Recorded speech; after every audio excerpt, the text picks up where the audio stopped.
What's up, guys? Welcome back to the channel. I know it's been a while since I posted a video, but it is what it is. Today I'm working on the teryx750 2010. Done a little wax and buff on her last night, made the plastic shiny again. Today, as you see, I got the seats out of it, which are just the seats, center plastic, console plate, all that's over there. Loud Chevy going by. In other words, we're having an issue with cold starts. It won't start, won't run unless I'm giving it throttle. It'll start, it won't start. Guy said possibly valves, but if I give it a little bit of gas here, we're gonna get her to do it.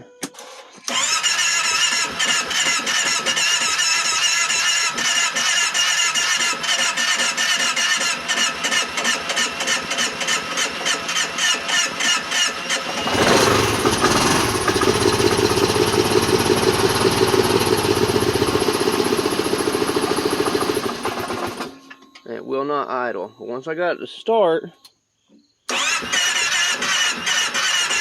about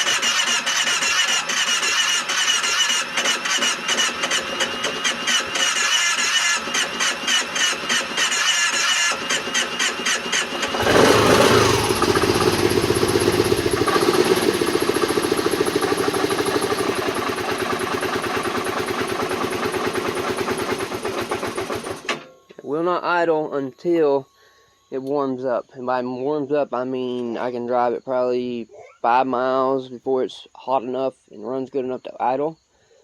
It runs fine. It's got brand new spark plugs. We've already checked the coils. They're putting out plenty of power. Put an OEM meter and everything on them. Fuel pump seems to be alright. We haven't pressure tested it, but I did pull it apart. The center screen's been taken out. The regular screen's been clean. The tank's clean. Like, this thing was fine one morning. Next morning, it started this crap. It's been doing it since. Anybody got any ideas? I'm actually working on doing the valves right now. We're pulling everything apart to check the valves. So yeah, right now we're going to take the air filter box off, so we can pull off all this fancy engine cover stuff, so we can get to the valves back here in the back. We're going to check our valves and see what's going on with them. Long, tedious, slow process. So I don't have my socket set.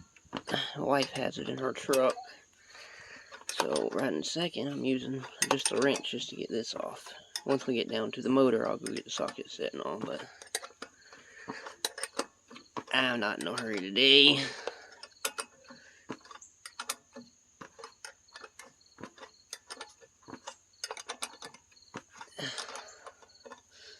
I know a lot of people are like, "Oh my Lord, just come back when the bolt's out." Well,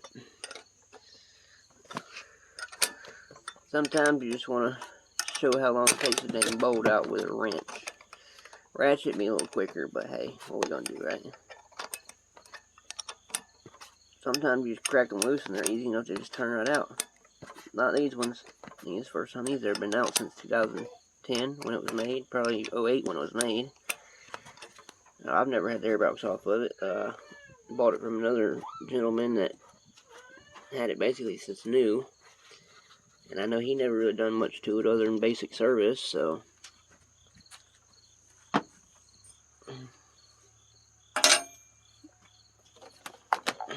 Alright, this thing. I know this is clean. It's got a little oil in her right there, which is about normal. I know the air filter and all is clean. Set that right there where you can't get water in it, just in case it decides to rain on it. Alright, get this rubber here off. Lay it over there, out of the way for right now. I'll pull this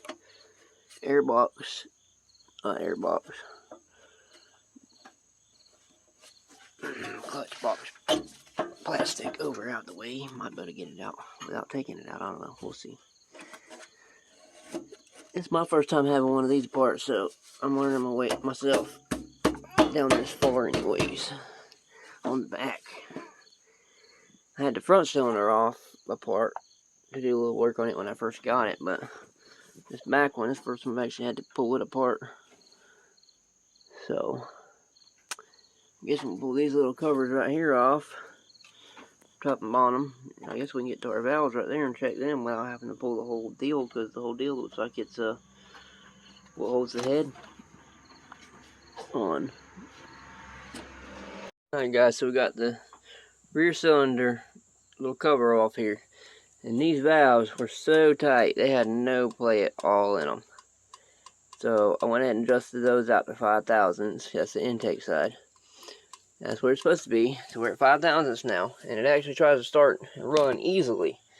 As long as I touch the gas, it'll fire up and run. You don't have to hold it wide open or nothing crazy like that.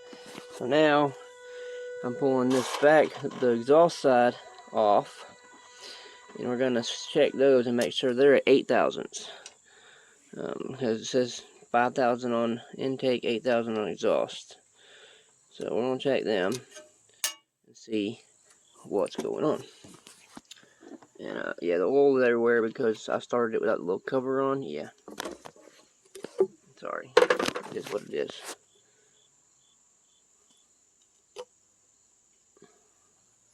A little gasket, trying not to rip it, trying to tear it up. Lay that one over there. Now, alright, so right now, the exhaust side is down or up. I can't tell. We'll see. Alright, there's up. We should have, oh yeah, we got about 8 thousandths on the exhaust, so that tells me that the intake side on the rear cylinder was our main issue. I don't know if you can hear that click, but it was so tight there wasn't a click. Now if I do this, you can hear that click. Just a little bit more than the intake. So about 5 thousandths, about 8 thousandths. This side should be good. Next one to do is the one that's up here. There's all sides down here, intake side's up here. The intake side's a pain in the butt, because you got to take all these shifter linkages, bars, everything off, take it all loose and fold it forward to get to that top one. Easily, you can get to it without doing that, but it's hard to adjust the valves with all that in the way. So we're going to put this back together, and we're going to go from there on the front. I'm not looking forward to the front. I'll try to lay all right here. Maybe you can see what I'm doing. Maybe not. Okay, that's better. I'm just putting the bolts back in this back one here. I'm gonna tighten them up with an 8mm. And we'll tighten up the front one, this upper one, with 8mm as well. Put it back on.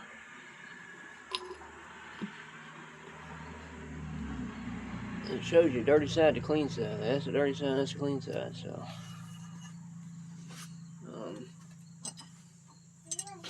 now this one here has this little bracket that goes on with it. So we're gonna make sure we get that. Get the bolts started anyways. If we get them started, then we'll tighten them down. But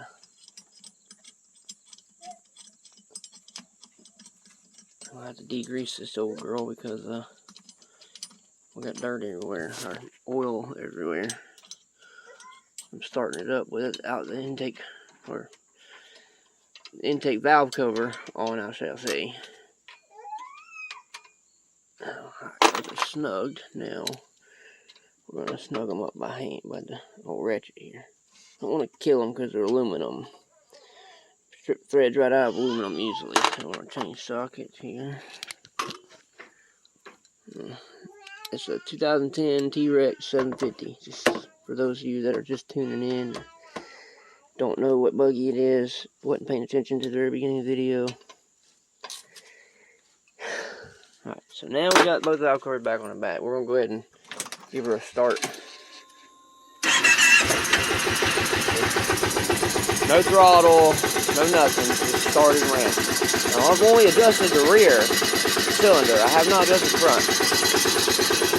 I'm not sure, might be something to do with air, but it starts and runs a lot easier. So the guy that told me, hey, check your valves, he was right. If anybody else has this issue, if it's just one day it's perfectly fine, starts, runs fine, no problems, then bam, it just won't start without holding it basically almost 3/4 to wide open throttle. It was like a certain spot right there that it would start and run. Y'all seen me playing with my foot to get it to fire on a cold start. So now, that tells me he was right for one. For two, now I messed up. I put this bracket back on without pushing this back down and around. This is a breather for, well, I say breather, the exit breather for the belt. Oh, it's a little tight to get it to go without having that on, but we get her. See? So that goes like that. That sits right in there. That'll be folded back over. Put air rocks back on, but we're going to go to the front cylinders now. So stay tuned. I'll be back in a minute once I get these bars off. For those wondering how the bars come off, there's a bolt that goes right here, which is already taken out. You gotta take this bolt, these brackets, either A, unhook all these cords, or B, take this little bolt here out and that bolt right there out. You gotta take the bolts over here out, and that one there, those two out. These two down here gotta come out. These two down here gotta come out. You gotta lift this up to get it off.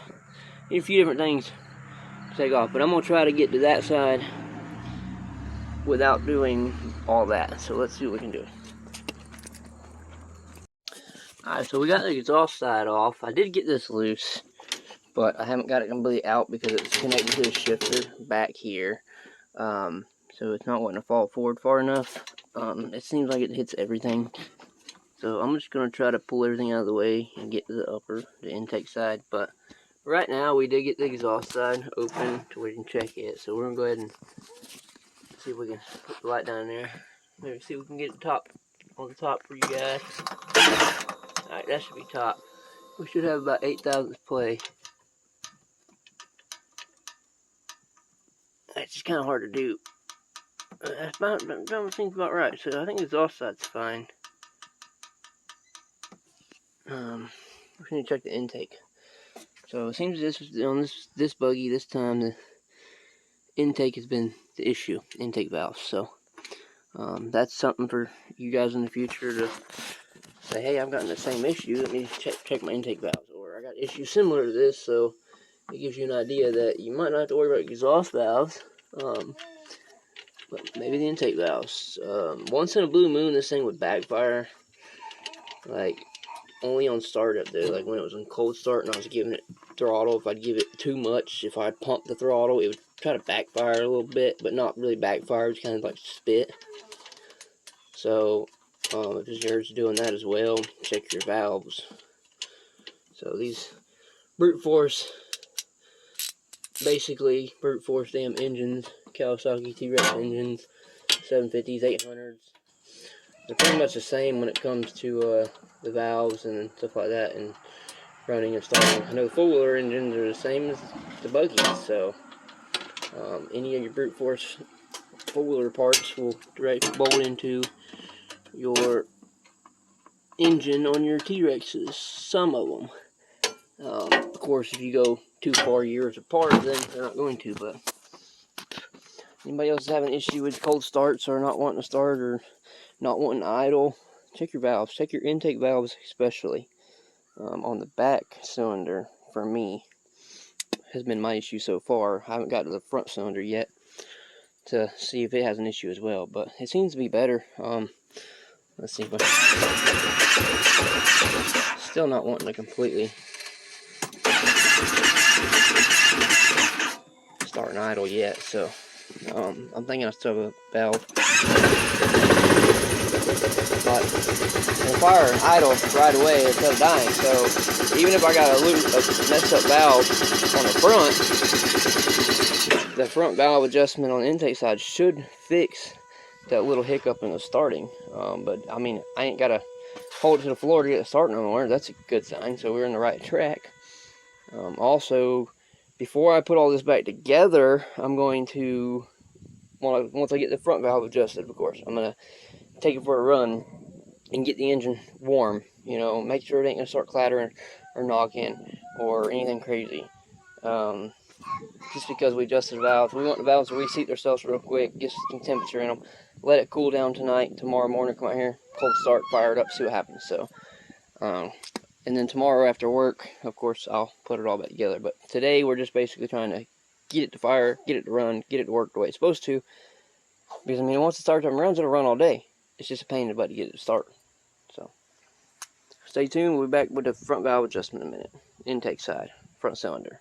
So you can see, you can get to the valves without taking all of this off. I did get it loose to where it'll move give me a little bit more room. I just folded this rubber back because it goes all around the intake, throttle bodies, and everything else. But we got to get that cylinder on top. So let's see what we can do.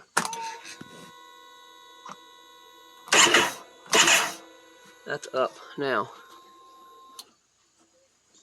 No play at all, guys. There's nothing at all. This front valves, intake valves are tight to the bone, just completely tight. So I'm gonna have to get in there with a wrench and a screwdriver somehow and adjust these where I get a little bit of play.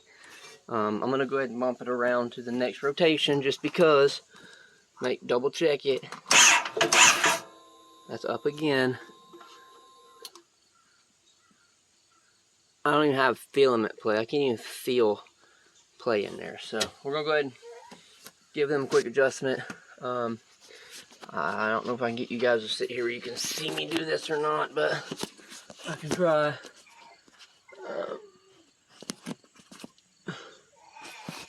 Well, no, they work. Anyways, basically, you know what the valves are. You put a wrench on here on the nut, and you put a screwdriver in the little flathead port right there. You see it better there. Hold on. So yeah, basically, I already broke the one free, and I just slung my wrench across the yard when I did. Basically, what you do is that adjustment right there. You break the nut free, which is what tightens it down. You can see this is a pain in the butt to get in here. There's no way to get into it straight. So I'm going to use this one here to just back it off a little bit. And I'm going to use the other side to adjust it because I can't get to that side very well. So I'll break this side here free. I'll set you guys up to maybe see that. So rubber plastic crap's annoying. I didn't know that much. So it's hard for y'all to see that, ain't it?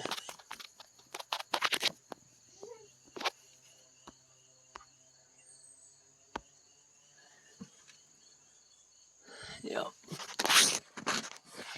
Okay, so now I'm trying to do this on camera while I'm to show you guys. So,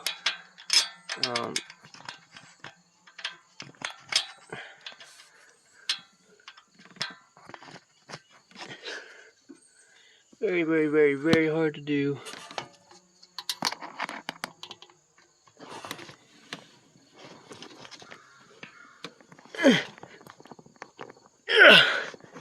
Dang, it's still jerking right here tight now.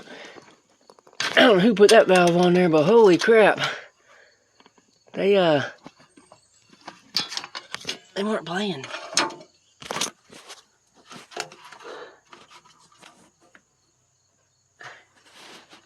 Alright, so backing out that far, there's still no play. That's crazy. That joker is so tight. Oh, phone falling out of the case. So, with being that tight, there's no way. There was no open and intake valve at all. Right there's a little looser, a little better. Loosen this side up a little bit more.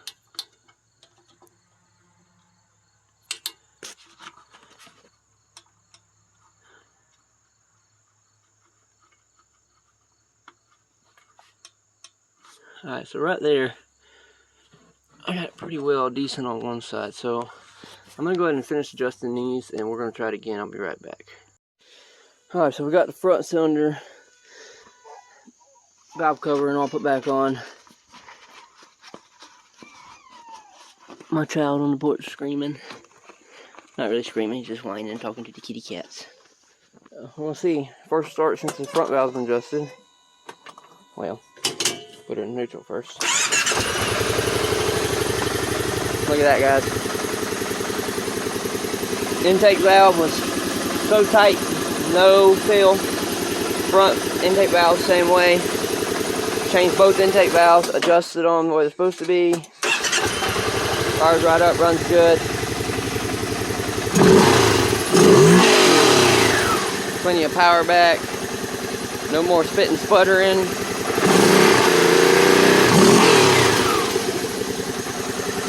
Alright, so I'm going to go ahead and bolt a few things back in and on and down and get all this tightened back up. Also, in the process, I broke my shifter off, so I'm going to have to cut this off flush now, re-drill it, reseal it, reattach all my nuts inside of it, and reattach it from my shifter.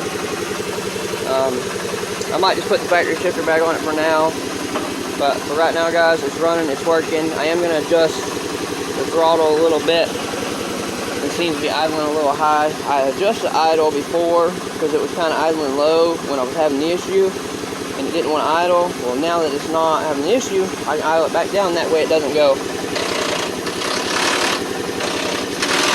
while trying to put it in gear. So yeah. Alright, so it's all back together. It's been sitting. It's about 5 o'clock now. We finished it up about 1. Therefore, it's been sitting for a couple hours, and we're going to see how she does on a cold start. So, engine should be nice and cold. Exhaust should be nice and cold. Oh yeah, exhaust is frozen. Not hot at all. Let's see how she does. It's the repairs. Cold start, fired right up.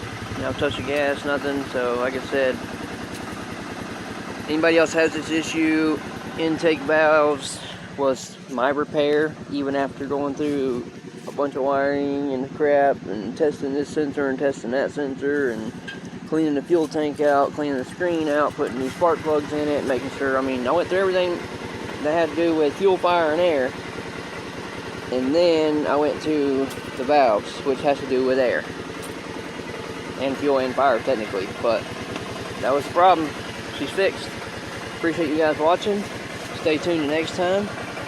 And we'll freaking see you later.